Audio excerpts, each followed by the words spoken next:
Mopti, a giant river port in Mali. A hub for goods and transport throughout West Africa, from Timbuktu in the Sahara Desert to the Atlantic Ocean. They come and go. Salt, finished goods, minerals, passengers from nearby African nations, and food, destined for Mali's schools.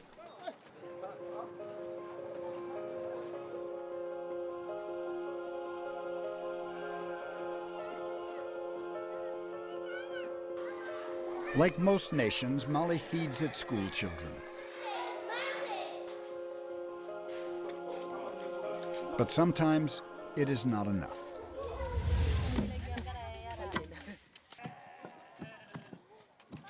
It's a poor nation, vulnerable to food shortage.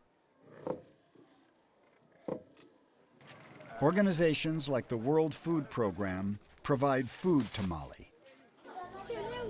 It is a critical lifeline.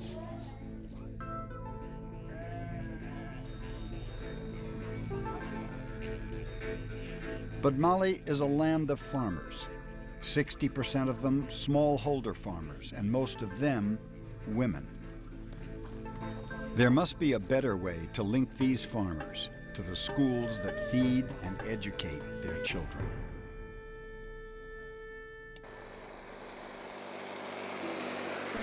In the village of Banjagu, Anta works her onion field. Toiling at a crop whose price can be too low for her to make a living. Meanwhile, just steps away, the children in the village school eat lunch. The food might be from Mali or somewhere else, but it is not from Anta's nearby field.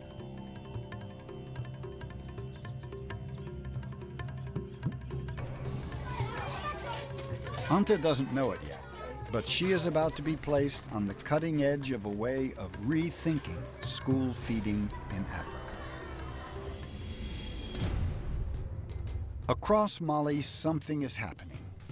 This is the story of a revolution in school feeding and a new dawn for Africa's smallholder farmers. And the answer lies just under their feet. Now, government programs are connecting smallholder farmers like Anta and the fresh local food they grow to school children like those at Banjagu, who cannot learn if they do not eat. It's a simple connection.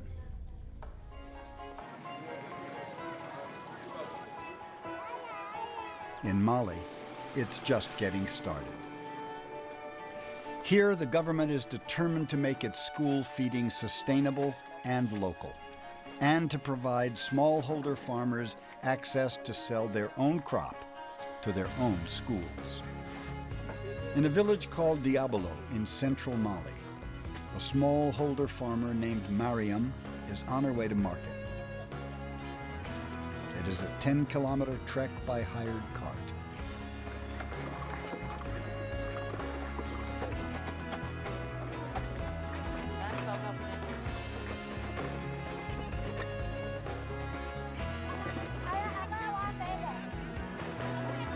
To a teeming marketplace in Djenne, in front of Mali's most famous landmark, a mosque that is the largest mud structure in the world.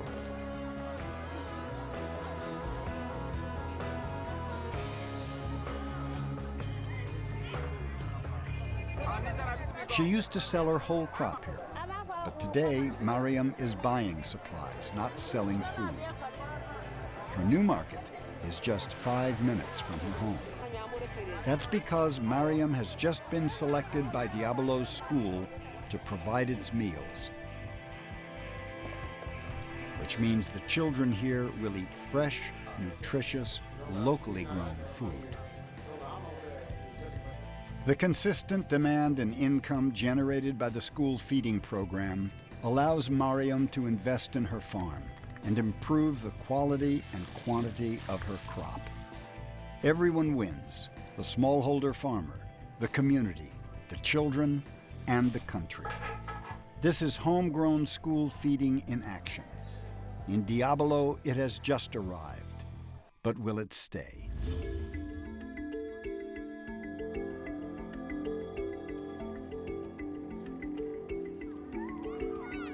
If it does, what will it mean for schools like this one, isolated in the desert, amid a community of smallholder farmers, with no school canteen, no kitchen, no school lunch? Can homegrown school feeding reach all the way to here?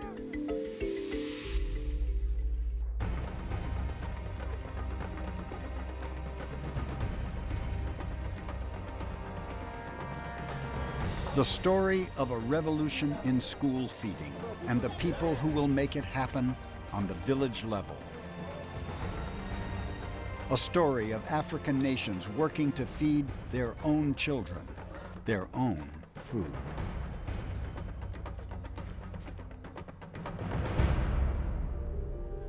In the coming years, partners, including the African Union, AGRA, the Partnership for Child Development, the World Bank, and the World Food Program, will work with African governments to make homegrown school feeding work, to see smallholder farmers access a reliable market, to see African school children fed nutritious local food, to see how homegrown school feeding makes a difference to the livelihoods of people like Anta and Mariam, to see how it improves rural prosperity, and introducing the revolution of homegrown school feeding to a worldwide audience on a television series, Behind the Crisis.